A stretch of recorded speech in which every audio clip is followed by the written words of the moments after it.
Hello everyone, Ragewood here, back with another video, day 1 of Season 3 test server, and we're going to take a brief look at the new Shadow Heroes. So, what the ones that are added, we have 7 of them, 3 legendaries, 3 epics, and 1 rare. Now, we'll start with Ozil.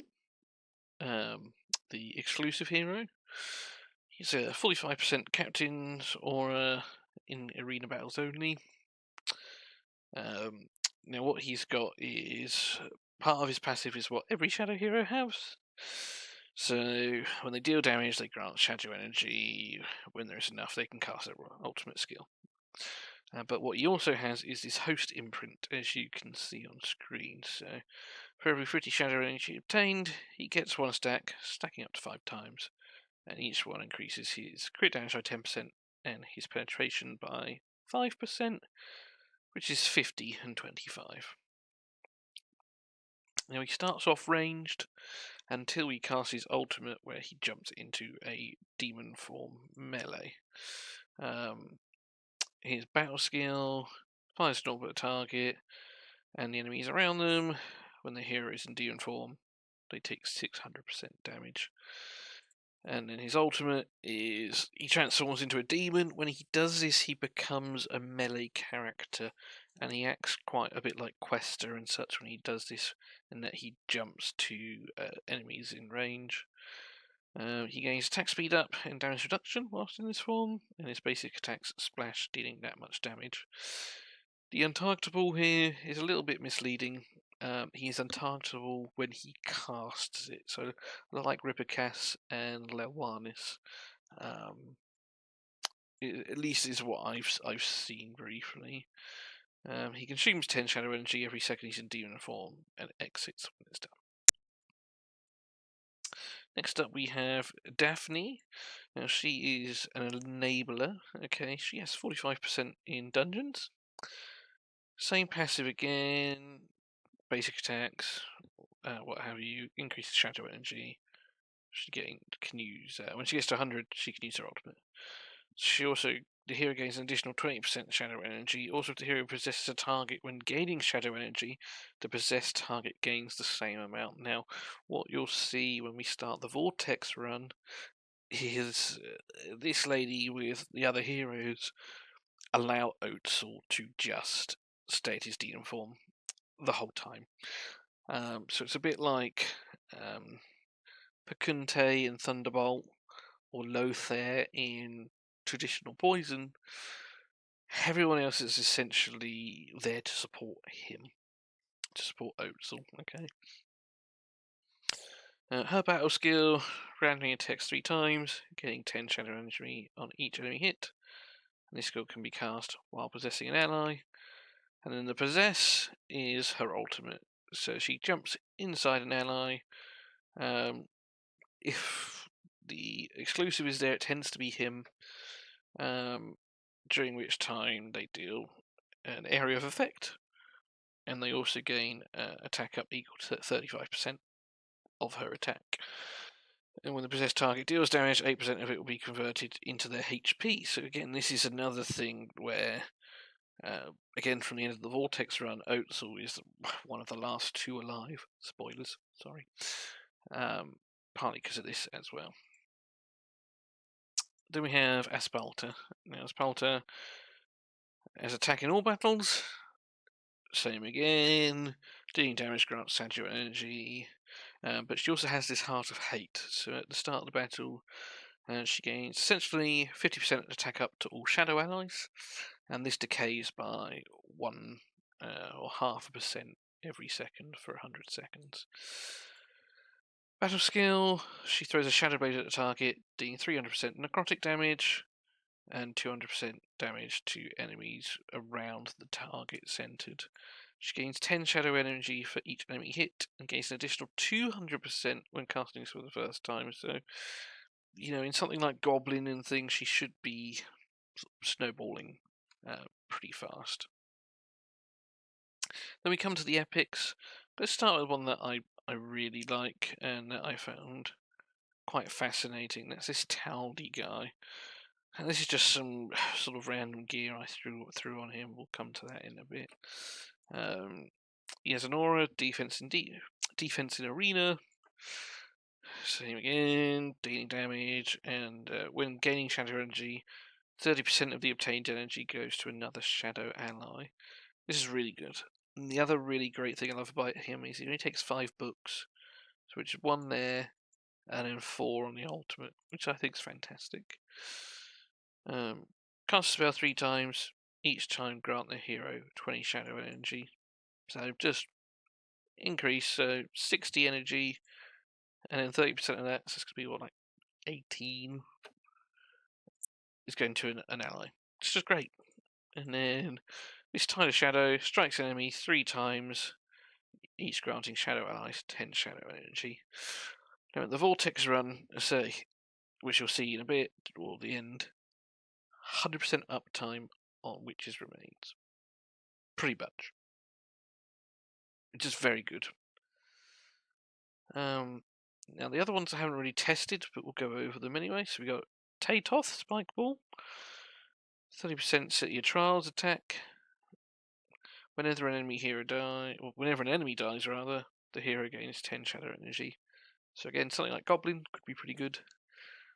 He fires an orb that can bounce 6 times, kind of like Vidimir and Ogok, and grants 5 shadow energy. I don't know if that's per hit or whether that's just in general. I'd like to think it's per hit though. Then we've got an ultimate, strikes enemies in range over time. Each strike consuming 20 shadow energy and dealing damage. During a single cast of the skill, each strike increases the damage with a subsequent strike by 10% up to 10 times. Then have Chitta. Chitta has an enlightenment. He deals 4% max HP necro damage whenever the hero skill deals damage to energy. Could be pretty good.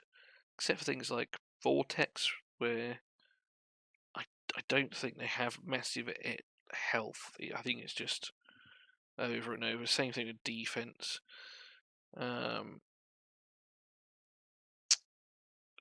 Battle skill deals damage to enemies within range, ignoring 30% of the defense when the skill hits 2 or more enemies or more, and grants 30 shadow energy. So again, something like Goblin could be pretty good. And his ultimate is he strikes enemies within range 3 times. And then we come to the rare Sifla. So Sifla grants 20% attack up to all allies for 5 seconds once her ultimate energy recharges. Could be pretty good, especially when you've got someone like Taldi the Epic. A battle skill slashes enemy twice. Each slash deals necrotic damage and grants 30 energy. It's not each slash, it's just 30 once. And then the last one, she strikes a targeted area 3 times, dealing damage, with a 50% chance of ignoring a little bit of defense. So it's okay. But as I say, this guy, it's all about him. All right, so I've got Torin skilled and leveled up as well. I've got the exclusive artifact on here. Now, because he's going to be in demon form a lot in Vortex, I just went with the Rhapsodist set, where his basic attacks ignore the defense. And I also went with this one here. The wearer enjoys 30% increased ultimate up and damage bonus effects. It has 50% decreased recharging speed, but where he's basic attacking so often, it doesn't feel like that's affecting him at all. It seems like a good option for, shadow in general. Anyone with the shadow energy, this feels like a pretty good option. Stats, nothing particularly amazing. The gear we get is random. 4k attack, a little over 100% crit rate, 200% crit damage. It's all right. Definitely just under 5k, almost 100%, 180. Went for the horseshoe on here. 4k in 90 odd, 216. Talby just got a little bit, lots of accuracy, And then Torrin, we can't see there, but he's wearing the horn. Oh, something I forgot to mention. So Daphne is wearing the new Aerial Ruler set, where she gains 4 attack for every crit damage she has. Asphalt is in the same, and then they both have deal 35% increased damage to enemies under defense penalty, which is fantastic. Just more reason to run Witches and Crown. Not that anyone wasn't before. And this one reduces damage taken by the wearer just because he's a little bit squishier. So Cyril set, or this Tundra set as it's now called. I miss Cyril already. So there we go. So we'll start up the vortex and we'll go from there. So here we are in the vortex. We've got Torrin here, so we'll just go over Torrin quickly. I've got him in the horn, okay, to increase our damage. And I've also got him in this puppeteer headgear, which I really like. Now, I know he doesn't necessarily need the accuracy, okay, but allies around him gain defense up equal to 15% of his own defense. And the first time those allies drop below 50% HP, they gain max some healing. Now with Torrin, you want to build him with HP and defense anyway because of this passive where he grants a percentage of his own defense and HP to the person directly in front with him. So I think that set just works quite nicely with his passive. So we've got Ozil in the front, okay. We've got Taldi, Daphne, and Asphalta at the front there. So we're going to start the challenge and we'll go from there. So as you can see, I'm going to slow it down. Taldi, defense up very quickly. Our man turned into his demon. And Daphne, there's lots of people here, but she tends to sort of target the exclusive. And away we go. So we've also, you can see sort of around here, hopefully, we've got these Heart of Hatred stacks ticking down from Asphalta's passive. As you can see, Heart of Hate, 63, 62, 61, etc. All just there. And one thing I want to draw your attention to, defense penalty. So we got it on here.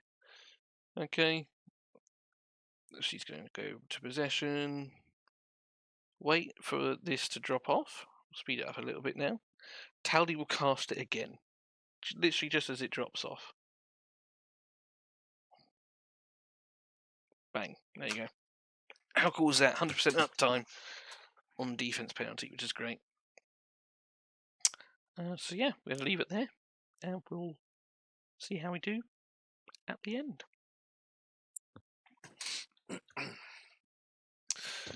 So we're almost at the end now. There's a few things that I noticed going through this, okay.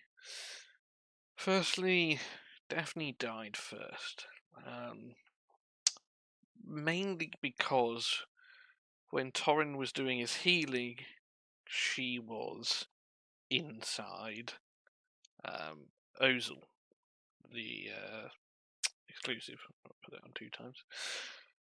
That was the first thing I noticed, right? The second thing I noticed was this epic. Now, he, on his own, managed to keep 100% uptime on defense down.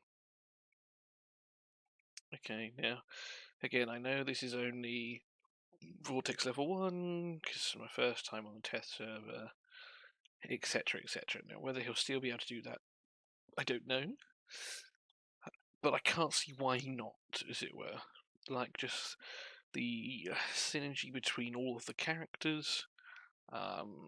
They never really ran out of shadow energy. There was just ults going off all the time.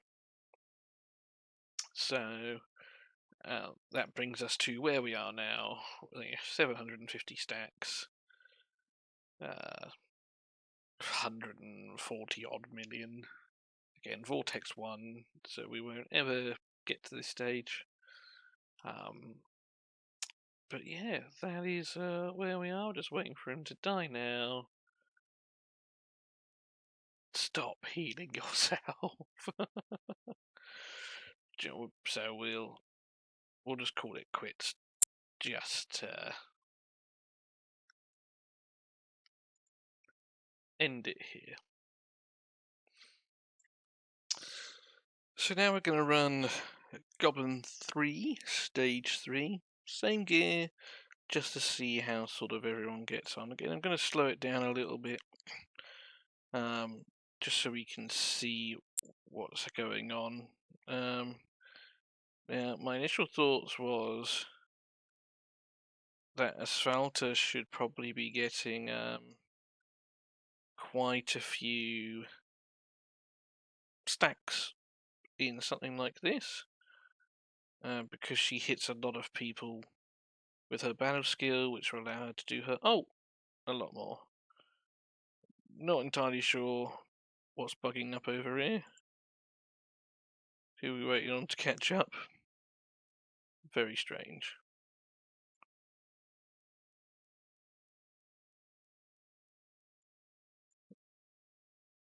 We just turned literally everyone else off.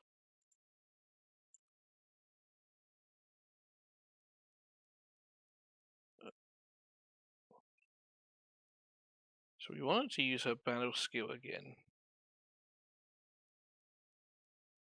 just to see.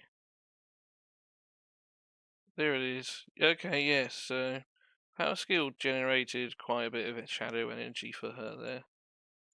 Oh, what's that? Don't need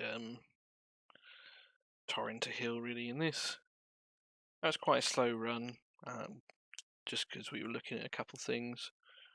I'll redeploy, we'll go again, and then you can just see just how quick this team clears it. Now I know obviously we have some pretty decent gear on right now and all that, but yeah. Oh, I've realised the issue we're going to have here. Daphne's going to come out, and she's going to come out all the way back there. Run, Daphne!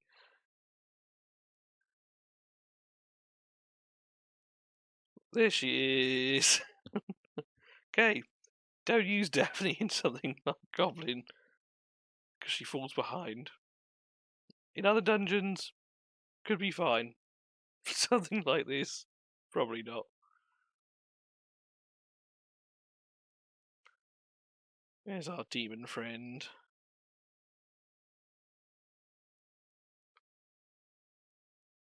There we are. Cleared it absolutely fine. No issues there. Okay, so we're now at stage 8 of Venom. We're just going to see what happens to stage 8 before we just like straight up jump into stage 9. It should be able to do it, and then it'll probably be like most other teams where you need something quite specific for stage 9. Number 8 has just gone down relatively easy, so jump straight into stage 9. Now, something that might catch a few people out, okay, is the change to the ultimate. Still performs triple kick, each dealing poison damage and triggering a flame of element. Poison simultaneously. If the monster has less than 2 debuffs when casting this, the target will be changed to a random enemy. Now that's what's going to catch people out, rather than just hitting your frontliner. So here we go. This is stage 9, yeah, and just the way we have him built. He died pretty instantly, so I think obviously, you could use any sort of lightning character. We've got the new lightning tank. Fathom Down could also be very nice here. And you know what? I think I might actually just go build one of them.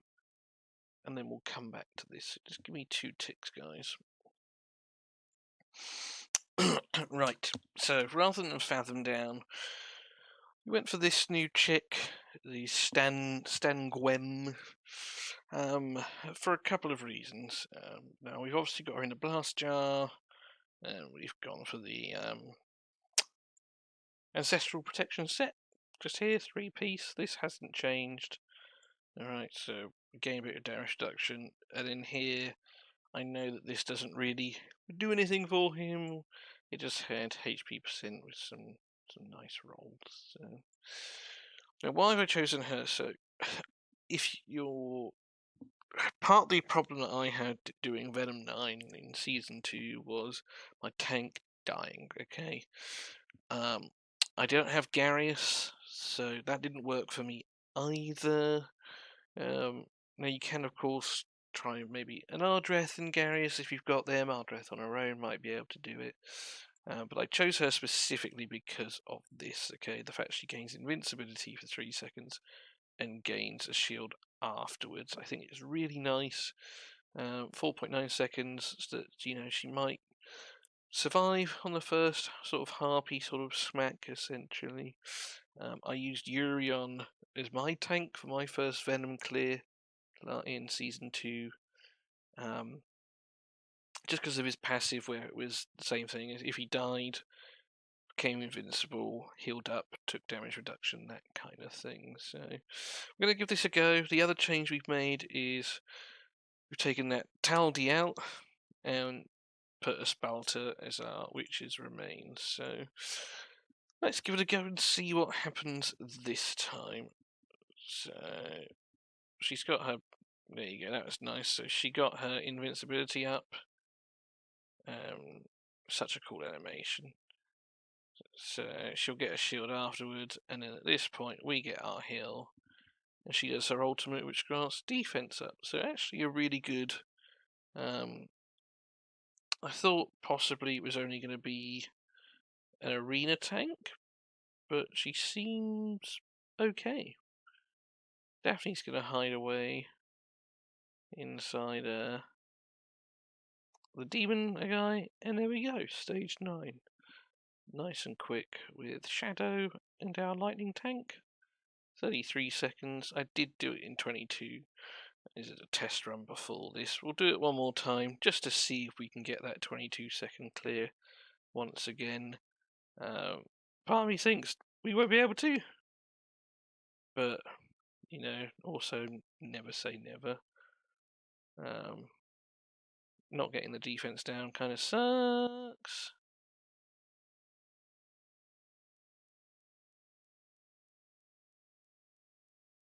Ooh, are we gonna do it?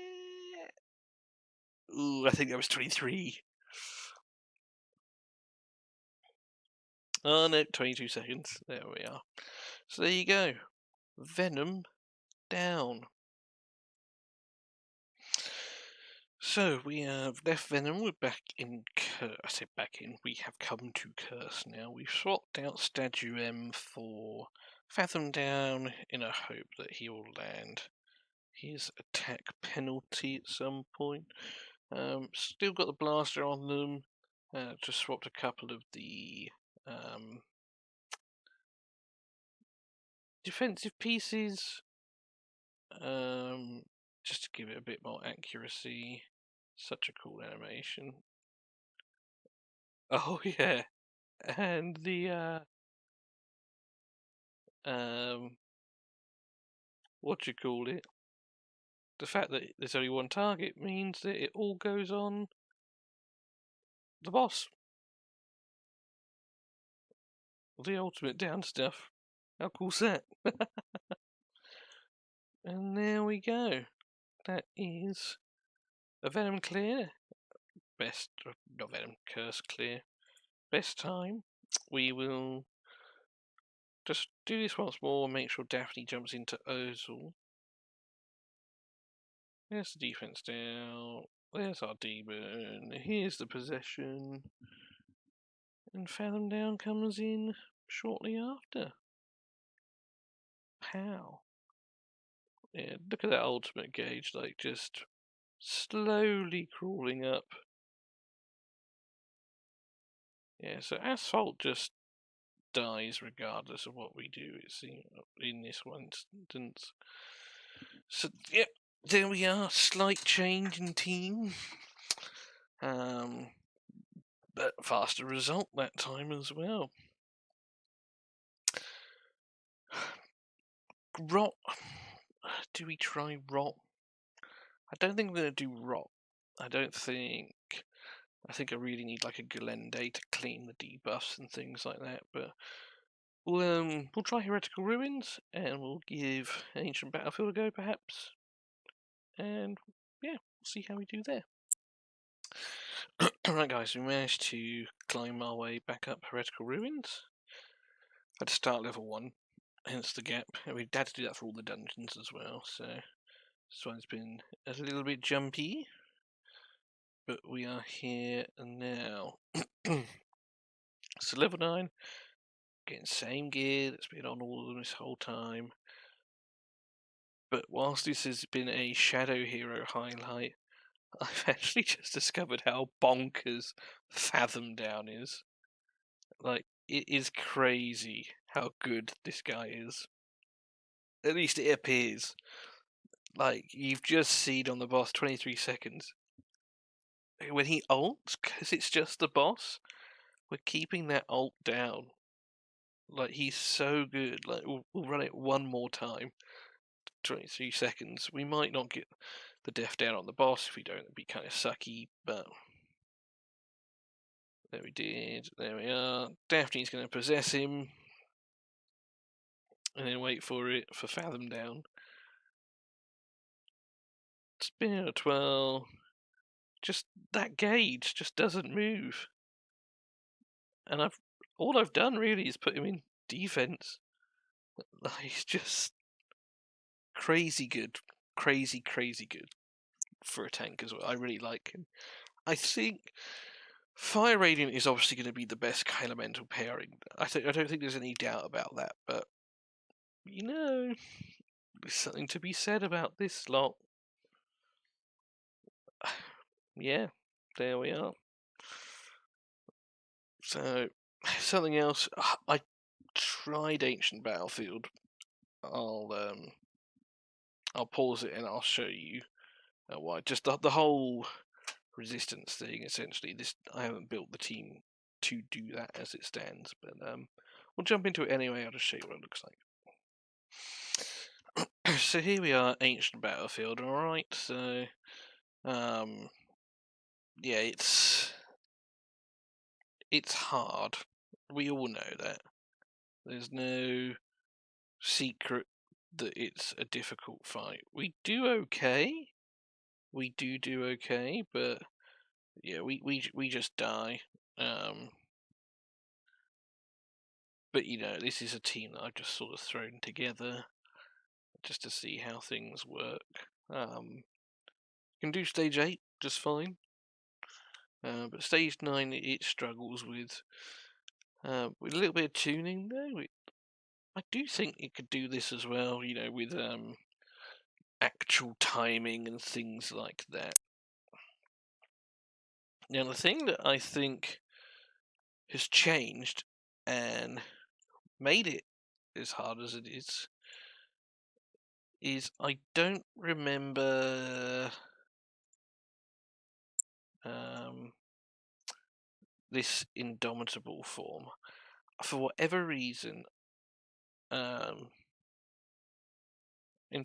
ultimate down inflicted on groups is reduced by 50%. That I think was already there. For every 35% HP lost, he gains 75% damage reduction for 15 seconds. This effect can be accumulated, can't be dispelled. Like, it's I struggled with it. Like, I don't remember that being there before. But you know, if we go again, for example, just see what it's like. Get him in there. Get her in. And then just go for the attack and the ultimate down, which gives us enough chance to get some heals off. But right there, That's the wall, the damage reduction. If that wasn't there, I reckon we get this just as we are without making any changes. But unfortunately, so we can't. So I think that's new. Just like the Venom, that's changed slightly as well. But it's got the makings of it. Definitely has got the makings of it. So we'll come out of this, and we'll just have some final thoughts, I guess you could say.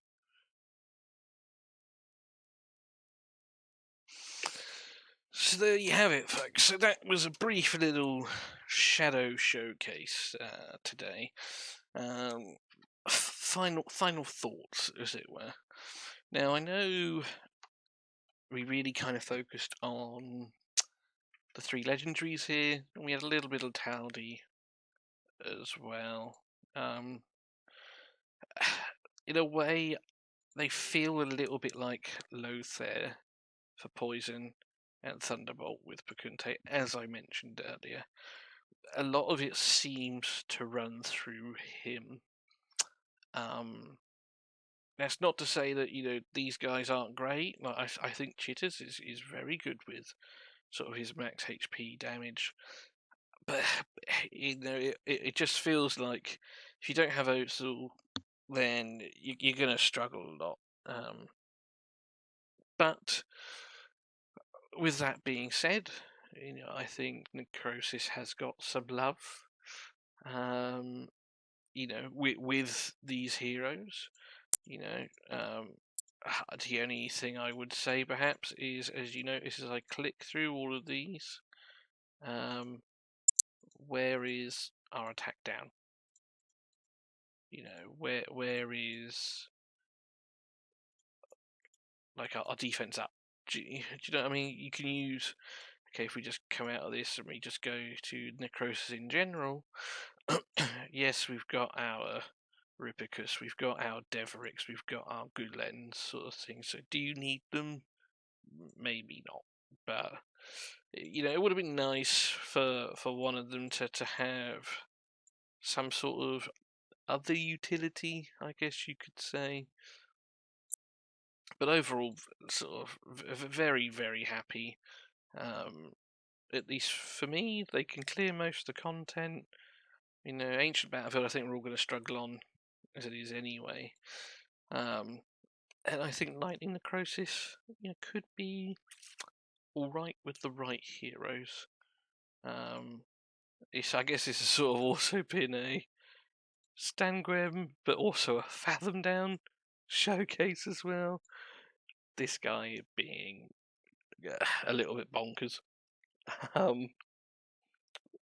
But yeah, my thoughts. I think Shadow are alright. I still think Corrosion's probably going to be better. I still think once we unlock Auras, I think they're still going to be a little bit better. But it doesn't mean that it's bad. Just because something is better than something else doesn't mean it's bad. So, thank you for taking the time to watch this, guys. Look after yourselves. Work hard, but play harder. And I'll see you soon. Cheers.